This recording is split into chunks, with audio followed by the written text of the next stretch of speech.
আসসালামু আলাইকুম এভরিওয়ান। আজকে আমি দেখাবো কিভাবে ঘরে বসেই খুব সহজে আইসিং সুগার তৈরি করা যায়।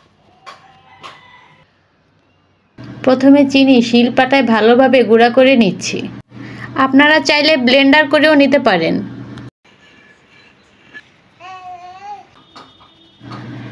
এখন ছাঁকনি দিয়ে চেলে নিচ্ছি মিহি করা চিনি।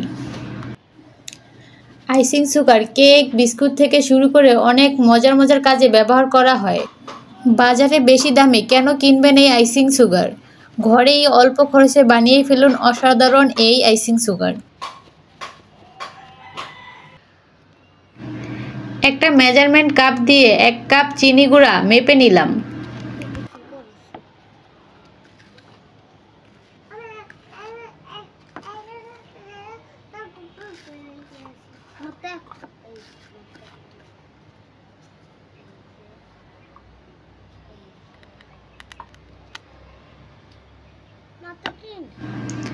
এর মধ্যে দিলাম 2 টেবিল চামচ কর্নফ্লাওয়ার। ভালোভাবে মিশিয়ে আবার চেলে নিচ্ছি।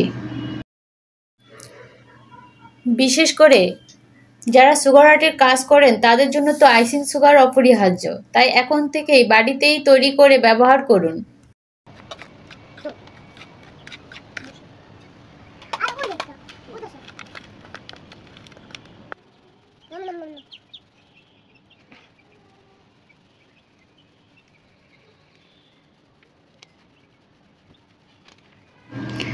দেখুন, একেবারে পারফেক্ট আইসিং সুগার তৈরি হয়ে গেল।